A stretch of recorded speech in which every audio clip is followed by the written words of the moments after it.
A surprise in Liverpool. It is, I'm going, I'm bad! My God, I'm going! And Leo's left holding the baby. Doesn't like me very much.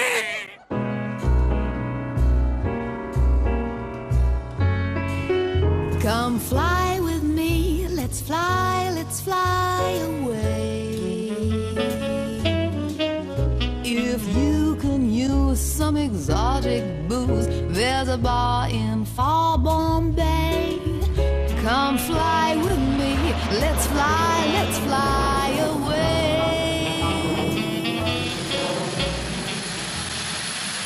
Go straight over there. Every day at Luton, over 100 passengers miss their flights. No chance? No, it's got on time slot, I'm afraid. Some take it well. Sorry, that's a no. Can't get you. And some don't. No, really, you can't get on that flight. Oh, Christ.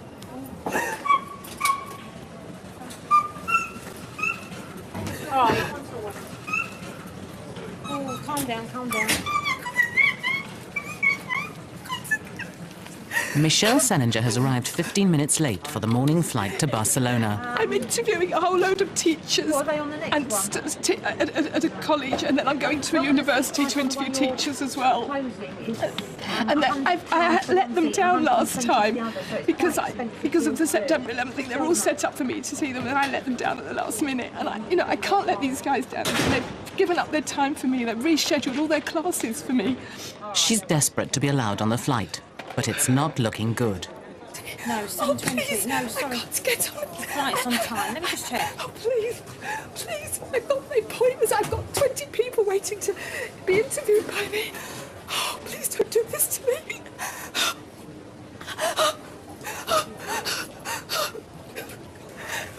Got to phone up to me. Oh, there must be somewhere you can get me.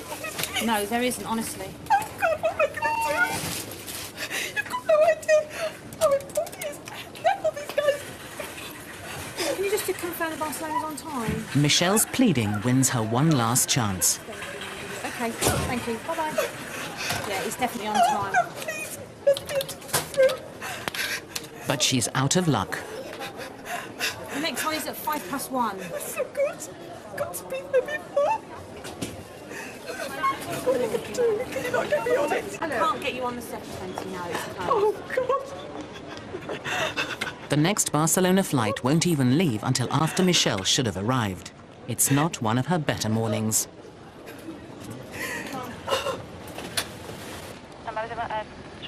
Meanwhile, out on the apron, another crisis is looming. A technical fault has grounded an Edinburgh flight due to take off 15 minutes ago. Supervisor Leo Jones has arrived to investigate. Okay, thanks. They just called me to say to release the Glasgow, and now they call me again to say that they're taking the Glasgow plane to send Edinburgh. A Glasgow flight is due to leave shortly. One possible solution would be to use the Glasgow plane for the Edinburgh passengers. It could be possible that there is an aircraft change, which means that the flight, which was the Glasgow flight, is now going to hold again, and we might use that aircraft to do the Edinburgh, which would then inconvenience the Glasgow people. The news is not likely to go down well with passengers flying to Glasgow. Back at the sales desk, Michelle is still coming to terms with her disastrous morning. Well, I thought it was 7:40, but my taxi was 20 minutes late. Turning out the traffic was dreadful. It was meant to come at 6, and I would have been here in time. But the taxi was 20 minutes late. I phoned up twice to get it to come. Supervisor Sam Jones offers an alternative. What we can do is we can offer you, it's not what you need, but it's what we can offer, because it's all we've got to offer you. And it's a free transfer, so you're not going to get charged anything else for the lunchtime flight. We'll get you on that flight, OK? And then in the meantime, that gives you time to Barcelona now? there isn't anyone from here. We can get some numbers. What about Gatwick? How long would it take to get to Stansted from here? Talking Monday morning now, aren't we? Oh, it's going to take an hour. It's not. Yeah, it is. So I've got to stay up for 5 hours. You've got the M1 Oh, I've got no and the work. M25 at about Plenty of work to 5 o'clock to miss the traffic, don't you? Yeah. But none of the options will get Michelle to Barcelona in time to meet her teachers. I could have got that flight. They let me go at 5 past. It'll take a few What I'm trying to do now is see if we can ring possibly one of the other airlines and get her on one of those if there's anything any earlier. But the problem is she's got such a long way to go to any other nearby airport. She's going to be stuck in the same position with traffic. So I think probably her best bet is really to stick with the lunchtime flight. Yeah. With little real choice, Michelle agrees to take the later flight. Just feel sick. Then we hope to commence boarding in the next 10 to 15 minutes. In departures, a decision has been reached. The later Glasgow plane will be used for the Edinburgh flight. Predictably, the Glasgow passengers aren't amused. Because the Edinburgh flight was due to board first, we have to give that priority. Well, you've called us and you've told us that our plane's ready. Mm-hmm. We've heard you say openly that the Edinburgh flight isn't ready. Okay. I'm going to tell everybody on the Glasgow flight. That's all. They appear not to have a plane for Edinburgh, but they're now giving our plane to the Glasgow plane to the Edinburgh people. But we've got one gentleman on the Glasgow who wants to tell everybody that the Edinburghs link their aircraft. Always one. They want to get their information right. Nobody knows what they're doing, do they? I don't know if it's mine. Board for the pre-holding area at gate number 21. Ladies and gentlemen who are travelling to Glasgow, next information on your estimated time of departure is expected within the next 15 to 20 minutes. On behalf of Easyjet, we do apologise for this delay and all inconvenience that has been caused. You got on ooh from the Edinburgh passengers and ooh from the Glasgow people. Despite the rumblings of discontent, the Glasgow passengers are going nowhere. We still don't know what's happening then with the Edinburgh Glasgow.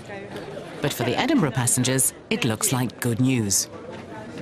It feels really disorganised. At Liverpool Airport, 25-year-old dispatcher Paul Houlihan is about to attempt a very unusual move, from dispatcher to cabin crew. I've started on the ground at Liverpool. I've done a few years. I absolutely enjoyed it. I've had some laughs. I've had some hard days, I've had some horrible days. And I'm going to take the next step now and become a cabin crew member. Paul's had a difficult year. Well, my dad died in January. He died on New Year's Day. It's something he always wanted to be involved in aviation as well, and he never got that chance. And he knew how much it meant to me to actually do it. I'd finish work here daily, and I'd go home and I'd be so interested in what I'd done. He'd be listening and asking questions. And Belfast off the blocks, like.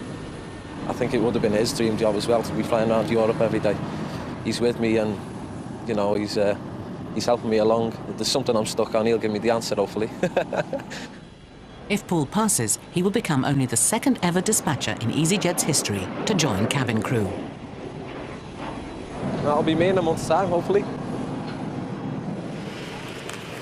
200 miles south, there are more problems for the Edinburgh flight, now running 40 minutes late. It seems during the plane swap, some passengers have gone missing. How many you have? So we're 6 people missing, aren't we? 6. This is a final call for all remaining passengers to please clear all departure channels and duty-free areas. 4 of them turn up. There are still 2 missing. They've all gone to get breakfast. Or in the bar at this time in the morning. Time for a recount. 1, 2, 3, 4, 5, 6. I'm still 1 down on a 7, bro. 13, Yeah. 10, Yeah. 56. Okay. So we're still 1 down. 1 minute. But we've got the right number of people on board. 3. Then, amidst the confusion, the last thing Leo needs... Is this coming up now? Hello. A passenger getting off the plane. Is this your path? Where are you going? Edinburgh. It seems Norman Liebman has lost his travelling companions, among them his wife. I was on the right flight, they were behind me. Are they definitely not on board? Definitely. The mystery deepens. For the time being, it looks as if the Edinburgh flight is going nowhere.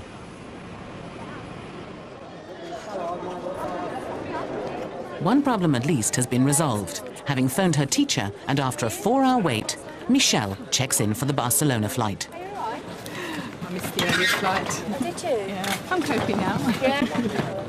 The gate number is 1A. I'm glad you made the flight. Boarding is at 12:35. Okay. For Michelle, it's better late than never. Yeah, I'm on my way. Thank goodness. Still to come, one passenger can't believe her bad luck. This is a ludicrous situation that they shouldn't be putting a woman in who's just had a child. And will another ever find his missing friends? They're not on the flight. And our 3 bags are on the flight.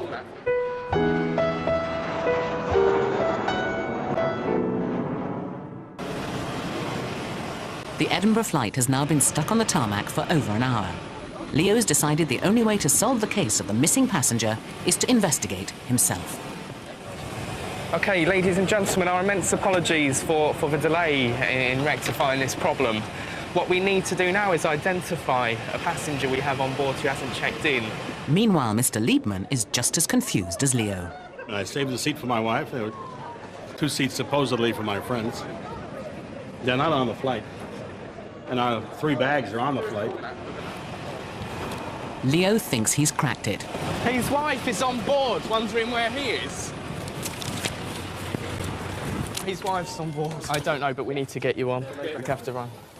Mr. Liebman is still confused. I don't know how they got by me, and they didn't answer any calls.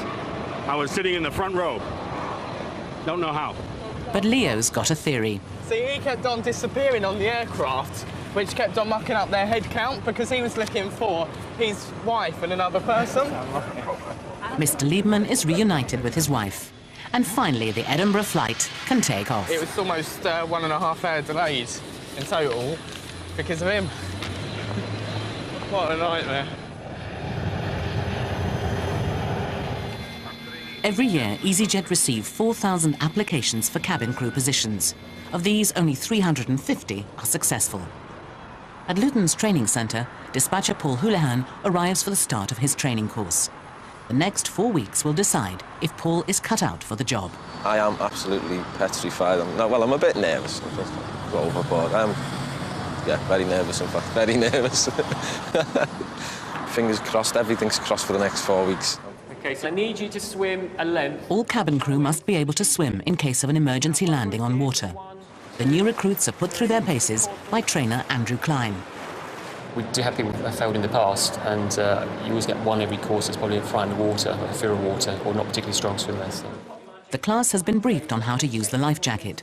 Now they're doing it for real. Paul needs to inflate it correctly to stay afloat. Andrew keeps a close eye out for weak swimmers, but Paul has no problems. Come here, don't be frightened, don't be shy. It went quite well. I enjoyed it. It's a little bit different than I thought, a little bit easier, but I'm absolutely knackered. Meanwhile, there's a problem on flight EZY-087 to Glasgow. Just minutes before takeoff, cabin crew noticed a passenger's 13-day-old baby is too young to fly by 6 hours. Having been offloaded, Fiona McLean and baby Lewis find themselves back in the terminal. It's not my fault that I'm in this situation. None of it is my fault. Correct, it shouldn't have been booked, but we still can't you get keep saying there. it shouldn't have been booked. Yeah, unfortunately it wasn't, and we've got to do our best to deal with the situation we're faced with. Infants under 14 days can't fly because their lungs and ears aren't developed enough. How? I can't believe this is actually happening. Do you want to ring your family and see if they... What am I meant to tell them? What would you tell them in my situation? Hello, I'm still in Luton. It's purely because of safety of the little one. It's not because of safety, it's bureaucracy and it's a lot of rubbish. All it has done is give me stress. Fiona is urgently trying to get to Glasgow to visit her sick mother. When she booked her flight, she says reservations confirmed Lewis would be old enough to travel. How is it possible for everybody that I've come across so far in the company to have made this same mistake to allow me to come and be booked? It shouldn't have happened, but it's for your baby's safety. It's not going to change in a few hours, and you and I both know that. Statistically, yes. Unsure what to do, Fiona calls her father in Glasgow. We've got a big old problem here just now, because I'm still in Luton. I got as far as on the aeroplane. Can we talk to him? Fiona's father wants a word with Leo, but Leo's sticking to the rules. Yeah, we definitely established that the child at the moment is too young legally to travel. What a nightmare. At midnight tonight, he will be old enough. I phoned up to find out if I could actually take Lewis, and I spoke to 2 different operators on the phone, and then found out about prices and all that kind of stuff. And both of them said, went away and checked, and came back and said, no, that's fine, absolutely no problem, 12 days, whatever. And I came in here, and again I was asked how old. I said the same thing, and they said no problem. They asked me about departures, and I said the same thing, and they let me go all the way through again, got onto the airplane. Cheers, Bobby. Leo has confirmed that the original mistake was made at reservations. Now he needs to find a solution. Back at the training centre, it's role-play time. Paul's been tested on a difficult but common problem. alcohol. Can we have 6 tonic waters, please? 6 tonic waters? Yeah. Trainers Natalie Jenkins and Joe Brain are hiding a bottle of gin. Paul needs to spot the problem and defuse the potentially awkward situation. Excuse me, right here. I just actually noticed you have got your own bottle of alcohol. Oh, but the thing is, we bought, I know, but we bought it in duty free. So can't we drink it because we bought it in duty free? No, unfortunately, it's not company policy. Can we have one? Buy some drinks. We'll buy some drinks off you. Buy a few. Right. Can we have? The trainers are deliberately being friendly. They're testing Paul to see if he'll change his mind. Yeah, but he can drink loads anyway. Last Saturday, how many bottles of pills did you have last Saturday? 21 bottles of pills last Saturday. And we still could fit in a curry after everything. And I wasn't sick either. No, you weren't, were you? No. I understand that you're not being any problem, you're not causing any problem to the passengers around you, so I mean, that's fine, but we'll see. Oh, yeah, you you're can stick right. this in the overhead if you want. Paul takes the alcohol away from them, and they even manage to have a laugh about it. Like a big straw as well. He did exactly what we want him to do, and he used his sense of humour, and that's so important, and I thought he used that really well, without patronising or being silly, and it's a fine line to be professional and funny, and he really found that, so I thought he did very well. Obviously, it's very hard when you're sitting in a classroom that's mocked up to look like an aeroplane to know how you're feeling in the situation, but I think I handled the situation quite well. But before Paul becomes a fully fledged cabin crew member, he will still need to complete a check flight, and everything he's learned during the course will be put to the test. As Fiona's flight leaves without her and baby Lewis, she's still trying to find a way of getting to Glasgow.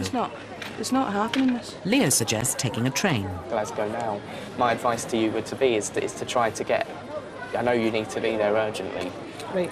And you're suggesting that I take a baby who's too young to fly in a taxi all the way down to London, which will take how long? I don't want to do it, but you stated that you've really got to get there. I do really have to get there, and the fact that I'm actually staying calm is just beyond me. Fiona has a suggestion of her own. Do you know Luton should actually pay for a taxi for me to get up to Glasgow? Just get me in a taxi and send it. We can't do that for you. But why not? Stuck in Luton with no end in sight, Fiona's unsure what to do. The stress is beginning to show.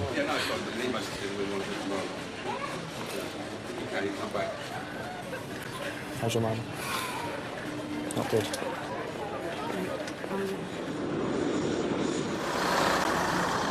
In Liverpool, there's an unusual request at the Amsterdam check-in. Then we're going to surprise a friend. Yeah. He doesn't know that he's going to Amsterdam at all. Okay. He's upstairs having a coffee, right? Okay, so he's like thinking he's seeing you off or something? Yeah, I just said that. David Hackak has tricked his friend into coming to the airport to see him off. Now, does Gareth know he's going on a flight anywhere at all? No. Okay. Then I'm going to check in here. Yeah? And if it's possible... We can call him down. You can call him down, all right? I'm not going to be here. Okay. We're going to wait out in the corner. It was dying to go to Amsterdam. It's his dream to go to Amsterdam. Nagging. And I always told him that we can't afford it. I booked it online, and I arranged with his work to have 2 days off. Please return to check-in desk number 30. They've gone to hide now, and hopefully he's going to trot down in a minute and come to claim his lost passport. I have no idea how he's going to react, but I do hope he's going to have the surprise of his life, and he deserves it. In Luton, it's now been 2 hours since Fiona's flight left. This is a ludicrous situation that they shouldn't be putting a woman in who's just had a child. They should never have put a woman in who's just had a child. They should never have let me even come here if that was a score. But then finally, there's some good news. We're going to get you a taxi to Glasgow. So if you could be ready in about 15 minutes. Oh, well. That's great. I don't know what to do now. Okay. Do you want to call I think I'd better jump up and down or something. No, Yeah? Thank you very much. I'll be back in a minute. Okay, we'll take off later. It's really upsetting. I never really get that involved. But on this occasion, I've really been taken by what has happened, and I have become involved with it. While Fiona calls home to break the news, for Leo, it's babysitting duties. Make sure you hold his head. Keep your arm there so his head's nice and supported. Doesn't like me very much. Meanwhile, back in Liverpool, a bemused Gareth makes his way to check-in. He thinks he's seeing friends off on their holiday. What he doesn't know is that he's going with them. You travelling to Amsterdam this evening? No, what? Could that be yours? Yeah. What have you got? Do you travelling to Amsterdam today? Not really, no. Do you want to? Yeah. Okay. Just be upstairs for boarding between 7:30 and 8 o'clock. You're going to Amsterdam, mate? Oh, thank you very much. Okay. All right. Happy birthday. Oh, thank you. Happy birthday. A speechless Gareth can't believe it. I don't know, just a shock. I can't believe he organised it. So, it was nice. Very nice, very touched. I would have guessed. I mean, being brought to the airport, my mates aren't that cruel. As Gareth boards the plane, his birthday surprise finally sinks in. It is, I'm going, I'm back! My God, I'm going! Despite leaving 5 hours late, Michelle still managed to interview all her teachers. Fiona's family decided the long drive would be too tiring. Instead, she and baby Lewis travelled to Scotland the following week, but not with Easyjet. And Gareth's surprise trip to Amsterdam was a great success. Grounded passengers revolt. I miles to get myself a rowing boat race and rows of Malaga. Staff face their fears up high. I feel so scared. And it's judgment day for Paul. He's got to complete everything 100% today. If he doesn't, then we park, can't they?